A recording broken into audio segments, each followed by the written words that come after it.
Bonjour. Bien entendu, aujourd'hui, je vais parler du coronavirus.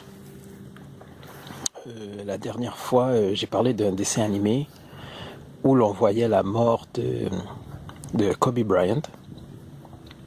Le dessin animé s'appelle Chamberlain 8. Donc, si vous faites une petite recherche, vous pourrez trouver l'extrait où Kobe Bryant meurt et qui prédit aussi la pandémie que nous vivons aujourd'hui. Bon, c'est sûr et certain que ces événements-là font partie de l'eugénisme. Qu'est-ce que l'eugénisme? L'eugénisme, c'est une doctrine qui a inspiré les nazis. Les nazis, même pire que ça, c'est que l'eugénisme avant, c'était de la science. C'est-à-dire qu'on croyait que les immigrants étaient inférieurs. Donc, à cause de l'eugénisme, ils ont parti toutes sortes de doctrines étranges. Ils ont parti toutes sortes de doctrines étranges. Ils ont stérilisé la population. Dans le passé, les gens se faisaient stériliser. Qu'est-ce qu'ils ont fait d'autre encore? Ouais, ils ont pris les Noirs, ils ont stérilisé les Noirs à cause de l'eugénisme. L'eugénisme aussi a justifié beaucoup d'actes racistes. En plus, l'eugénisme était basé sur Darwin. C'était basé sur la philosophie de Darwin, dans le sens que Darwin, dans le sens que ça a été inspiré par Darwin.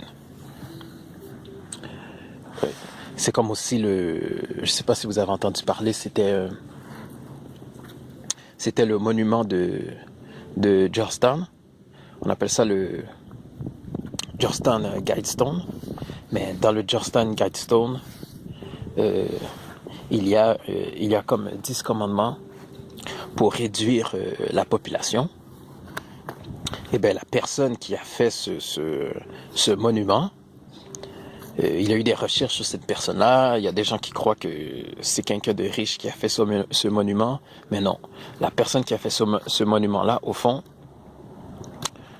c'était un médecin eugénique.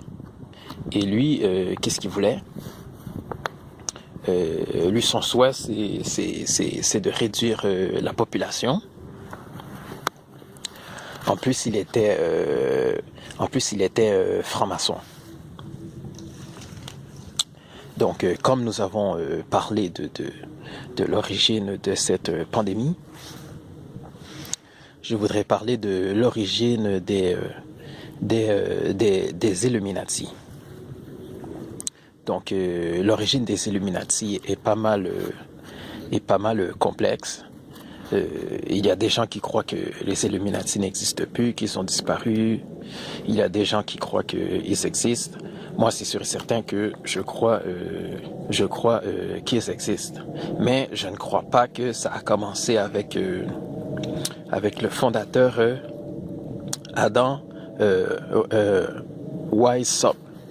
C'était un Allemand. Les Illuminati remontent beaucoup plus loin à ça. Les Illuminati commencent avec un concept qui s'appelle le gnosticisme. C'est-à-dire le gnosticisme, c'est une doctrine, c'est un mélange de philosophie grecque avec un mélange de religion. Dans cette doctrine, on croit que il y a un Dieu très éloigné, entouré de d'autres dieux. On croit que l'un de ces dieux-là, c'est comme rebellé. C'était un dieu féminin. Ce dieu s'est rebellé. Après ça, ce dieu-là a créé un être ignoble que l'on appelle Yaldabaoth et ou Yaldabaoth, et après ça, cet être-là aurait créé la matière. Donc c'est un peu de là que vient les Illuminati. Les Illuminati, ils viennent de la gnose. Oui, exactement. Donc, toutes les sectes aujourd'hui, ces groupes-là, les francs-maçons, ils sont tous inspirés par la gnose. Et la gnose date d'il y a environ 2000 ans. Mais c'est sûr et certain qu'avant la gnose, il y avait les cultes secrets. Il y avait les cultes secrets un peu partout sur la planète.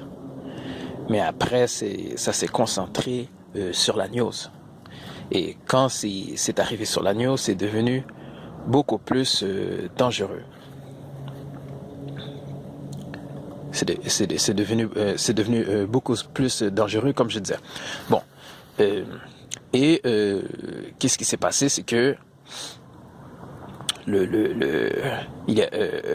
christianisme, quand le christianisme a commencé, le christianisme s'est fait infiltrer par les gnostiques.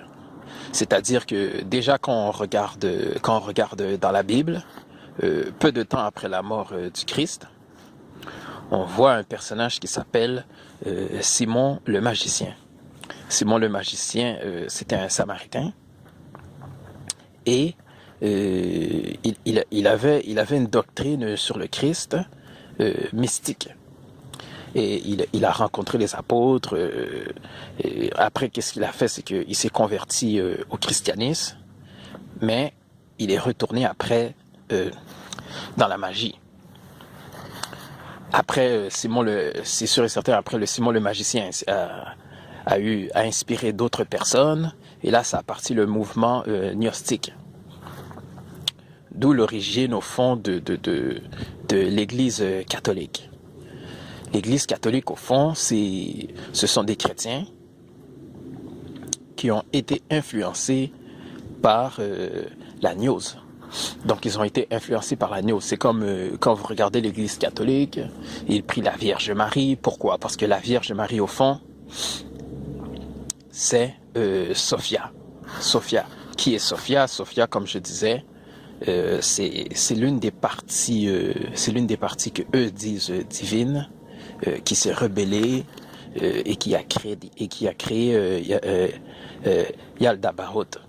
Donc ce culte qu'ils font à la Vierge Marie, c'est le culte de Sophia. Le culte de Sophia dans les cultes anciens, au fond, c'était Isis, Aphrodite, etc., etc. En Égypte, en Irak, dans tous ces pays-là anciens, ils avaient des cultes secrets.